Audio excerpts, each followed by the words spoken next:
All right, so are you ready to kind of like question everything you thought you knew about authority? Yeah.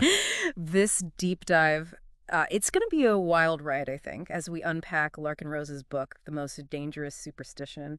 Um, and Okay. it really takes a sledgehammer to the very idea of authority. Yeah, yeah. And it gets to the heart of what makes people obey, even when it might go against their better judgment, right? It's a really interesting question, and the book is really well written. It's very sharp, very concise, and very clear. And I think poses some serious questions that people haven't really considered. Yeah, Because it's more than just questioning a boss or a teacher. right. It's questioning the very systems that shape our lives and how Okay. we relate to other people, how we view ourselves, what we think is possible. And it feels almost taboo to even question it, right? It It's is. just like, oh, we're messing with some sacred cow here. Yeah. But Rose argues that that's precisely why we need to talk about it. Yeah. There's a reason why we're not supposed to question it. Right. And it's not because it's this wonderful, benevolent thing that we should never, ever question. Right. It's usually because whoever's in charge doesn't want to be questioned. Right. Yeah. Yeah, and he's saying that this deep-seated belief in authority, like this blind obedience, it's been the root of some of the most horrific events in history. Yeah. If you look back at all the wars, all the genocides, Yeah. all the slavery, the oppression, it always starts with the idea that somebody has a right to rule. Mm. Somebody has a right to tell other people what to do, and those other people are obligated to obey. Okay, so help me unpack this.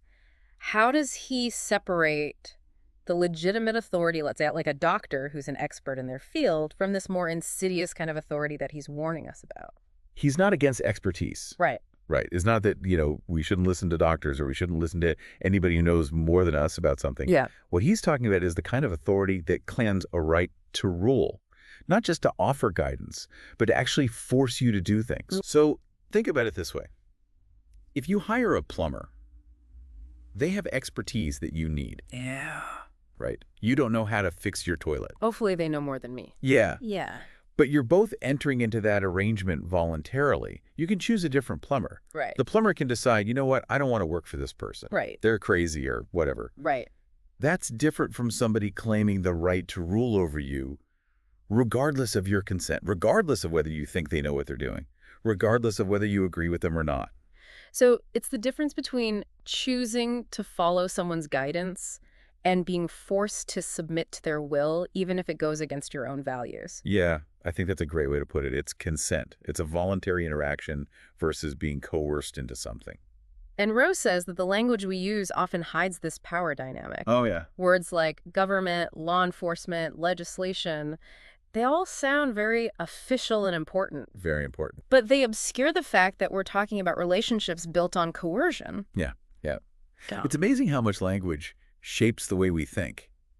It's like those words have this aura about them, Yeah. Government, oh, government. It's like you're not allowed to question it. It's not just some guy with a gun tell you what to do. It's government. It's official. Yeah, right. It's official.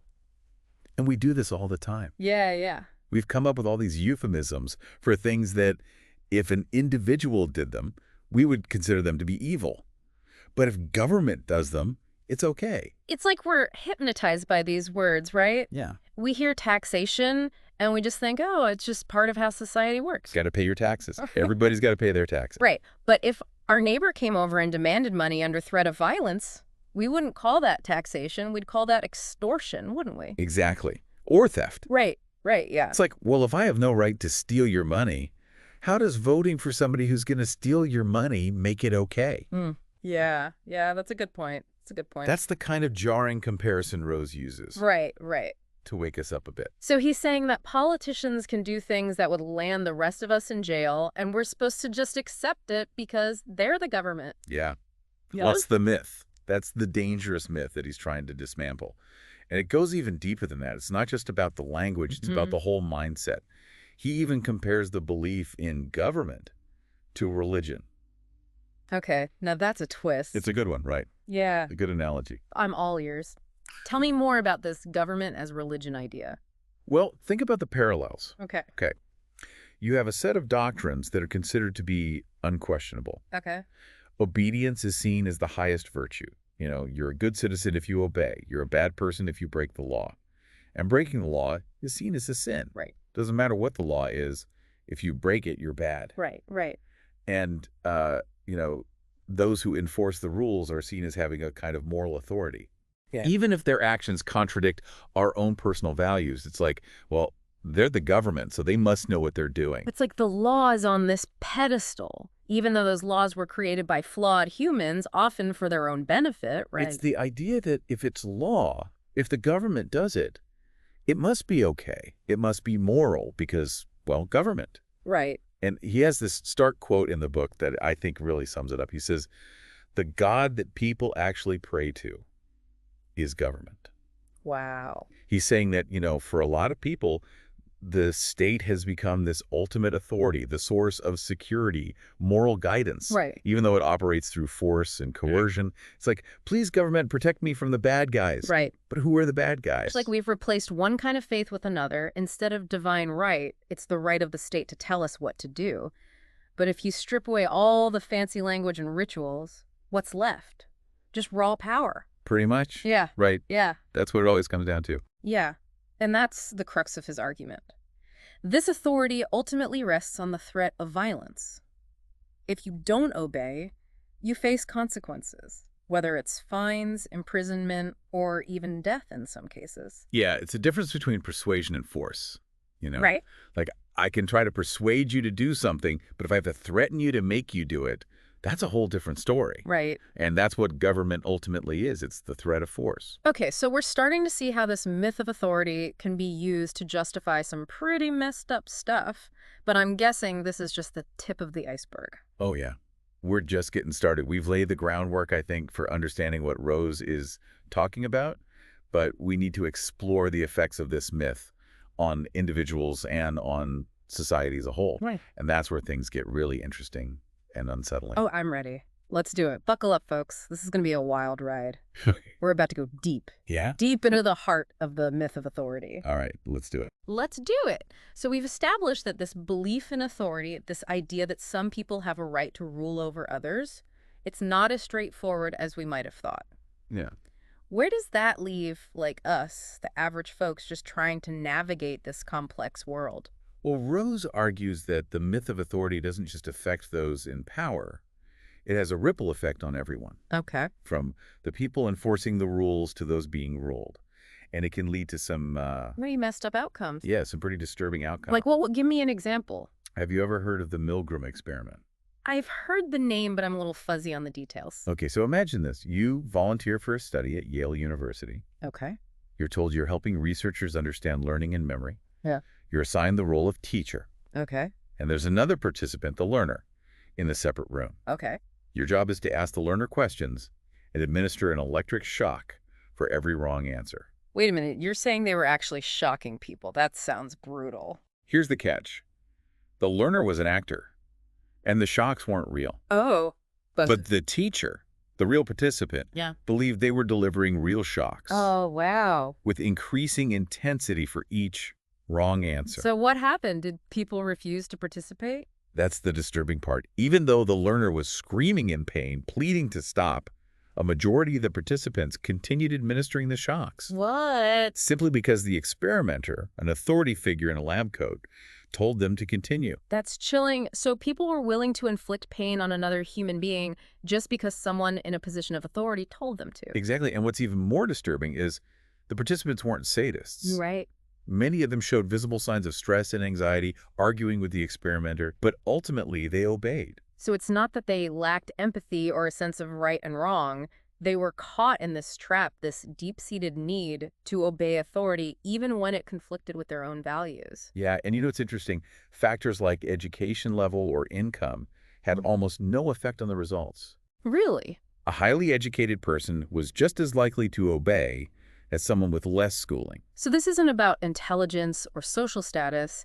It's something much deeper. It's almost primal. Yeah, there's a primal instinct to defer to authority. Which is why Rose calls it a superstition. Okay. It's this irrational belief that we're obligated to obey, those in power, even when they're asking us to do things that are morally wrong. Okay, that makes sense. But how does this relate back to our discussion of government and this myth of authority? Well, Rose argues that this blind obedience we see in the Milgram experiment is the same kind of thinking that allows people to justify all sorts of atrocities in the name of the law. Oh, I see. They can tell themselves they're just following orders, even when those orders violate basic human decency. It's like that defense used by Nazi officials during the Nuremberg trials. I was just following orders, but we all know that's not a valid excuse for committing horrific acts. Right. And Rose argues that this blind obedience is often cultivated from a young age, Okay. particularly through the education system. Interesting. He points to the Prussian model of schooling, which was specifically designed to create obedient factory workers and soldiers, ready to follow orders without question. I've heard that term before, but I never really thought about the implications. So are you saying our schools are basically churning out obedient little robots? Well, Rose wouldn't put it quite that harshly, Okay. but he does argue that the emphasis on rote learning, standardized testing, and strict discipline, all hallmarks of the Prussian model, create an environment where obedience is rewarded and independent thinking is stifled. Yeah, it's like we're being trained to follow the rules, not to question them or to think for ourselves. Right, and it goes beyond behavior. Okay. Rose argues that this emphasis on obedience shapes our language and our thinking. Interesting. We talk about law-abiding citizens as if obedience to the law is inherently good, regardless of the content of those laws. Yeah, it's like we've internalized this idea that breaking the law is always wrong, even if the law itself is unjust or harmful. Which brings us to the emotional toll of this myth of authority. Oh. Rose argues that people feel shame for breaking the law, Right. even if they haven't actually harmed anyone, because they've been conditioned to believe that obedience is the ultimate virtue. So it's not just about fear of punishment, it's about this deep-seated sense of guilt and shame that comes from violating this, like, internalized code of obedience. Exactly, and it can manifest in some strange ways. Okay. Rose gives the example of people who boast about paying their taxes. Oh, yeah. It's like they find a sense of validation in their own subjugation. It's like, look at me, I'm a good citizen. I'm following the rules even if it means sacrificing my own well-being. Yeah, and this blind obedience extends to other areas of life, Okay. particularly when it comes to national defense and the justification of war. Okay. That's where things get even more ethically complicated because we're not just talking about obeying orders at work or school, we're talking about life or death situations. And Rose argues that the myth of authority is often used to justify violence and aggression on a massive scale. He challenges the idea that fighting for freedom is always a legitimate excuse for war, especially when those wars are waged by authoritarian regimes that routinely violate human rights. So are you saying that all wars are illegitimate? Well, Rose doesn't go that far. He acknowledges that there are situations where violence might be necessary for self-defense. Okay. But he argues that the vast majority of wars throughout history have been waged by those in power to consolidate their control, expand their territory, or enrich themselves at the expense of others. And the myth of authority allows them to wrap their aggression in this cloak of patriotism and righteousness. Because it's the same kind of thinking that led to the dropping of atomic bombs on Hiroshima and Nagasaki. That's a chilling example. Even though those bombings killed hundreds of thousands of innocent civilians, a lot of people still defend them as necessary evils to end World War II. And Rose argues that this willingness to justify such atrocities stems from this irrational belief in authority that we've been talking about, this belief that those in power have the right to decide who lives and who dies, who deserves freedom, and who must be sacrificed for the greater good. Wow. This is getting pretty heavy. It feels like we've uncovered this dark underbelly of human nature, this willingness to obey, even when it leads to terrible consequences. Yeah, it's definitely not a feel-good topic. Right. But Rose doesn't leave us in a state of despair. He offers a vision for a world beyond authority. Okay. A world where individuals are responsible for their own choices and actions, and where violence is only used as a last resort for self-defense. Okay, now that's something I want to hear more about, but maybe we should pause here and save that discussion for the next part. Yeah, that's a good idea. It's a lot to process. Yeah. But I think it's worth considering what a world without this dangerous superstition might actually look like. Okay, so we've explored some pretty dark territory in our deep dive into Larken Rose's The Most Dangerous Superstition.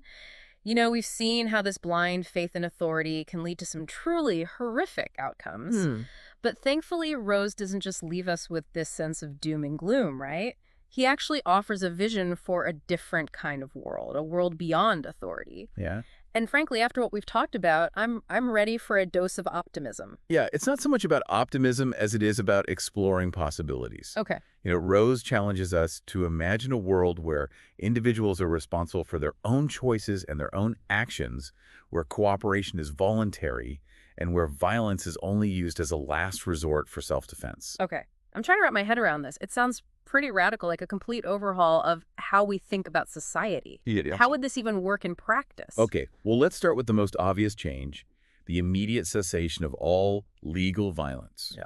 No more wars waged in the name of national defense. Right. No more taxation enforced at gunpoint. Okay. No more locking people in cages for victimless crimes. I can already hear the skeptic screaming, anarchy, chaos. Who will protect us from the bad guys? Yeah, right. That's the fear that the myth of authority perpetuates. Right. But Rose argues that a society based on voluntary interactions, where individuals are responsible for their own safety and well-being, doesn't have to descend into some kind of Mad Max free-for-all. Okay, but let's get specific. How would we handle things like crime and conflict resolution without police and courts? Okay, well, Rose suggests a system of private protectors, individuals, or organizations that are hired by people to provide security and resolve disputes. Okay. But here's the key difference. These protectors wouldn't have any special legal immunity. Right. They would be subject to the same moral standards and consequences as anyone else. So no more above the law mentality. They would be accountable for their actions. Exactly. If a protector acted as an aggressor, they wouldn't be able to hide behind a badge or a uniform. They would face consequences, not just from the individual they harmed, but potentially from the entire community. It sounds like that would really incentivize protectors to actually protect rather than abuse their power. Yeah. And this principle of voluntary cooperation and accountability wouldn't just apply to security. Okay. Rose envisions a free market where businesses thrive by providing quality products and services, Right. not by lobbying for government favors or exploiting loopholes. So it's about shifting the power dynamic. Instead of businesses relying on the government for protection, they would have to earn the trust of their customers to survive. Exactly, and this applies to other areas as well. Okay. Imagine education without compulsory schooling. Right. People would be free to learn and teach in ways that best suit their needs and interests without having to conform to some arbitrary government curriculum. That sounds incredibly liberating, but what about things like healthcare? Would people be left to fend for themselves without government-provided healthcare? Well, Rose argues that a free market in healthcare would actually lead to more affordable and accessible care. Okay. Think about it. When consumers are directly paying for their healthcare, they're far more discerning about costs and quality. It's a radical shift from the way we think about healthcare now, but I can see how it could lead to more innovation and competition, driving down prices and improving quality. Right, and this principle of individual responsibility and voluntary cooperation can be applied to practically every aspect of life. Okay. It's about empowering people to make their own choices, to be active participants in shaping their own destinies, rather than passive subjects of some distant authority. Yeah, this is definitely challenging some deep-seated assumptions I've held about how society should function. But the more we explore this idea, the more it makes sense. It's not about chaos. It's about a different kind of order, one built on consent and cooperation rather than coercion and control. And that's the beauty of Rose's work. He doesn't just tear down the myth of authority. He offers us a glimpse of what's possible when we embrace the principles of individual liberty and responsibility. So, where do we go from here? How do we even begin to move towards this vision of a world beyond authority? Well, I think the first step is to start questioning. Okay. Question the assumptions we've inherited about the role of government, question the narratives that we've been fed about what's necessary for a functioning society, Right. and most importantly, question our own internalized beliefs about authority. Yeah, it sounds like a lifelong journey of unlearning and relearning. It is, but it's a journey worth taking if we truly value freedom, peace, and individual flourishing. Well, this deep dive has been a real eye-opener, and I have a feeling I'm going to be wrestling with these ideas for a long time to come. Good. That's the whole point. Rose's book isn't meant to provide easy answers. It's meant to spark a conversation, challenge us to think critically about the systems we live in and to imagine new possibilities for a more just and free world. Well said, and to all our listeners out there, keep questioning, keep exploring, and remember, true freedom begins with recognizing the myth of authority for what it is, a story we tell ourselves, a story that can be rewritten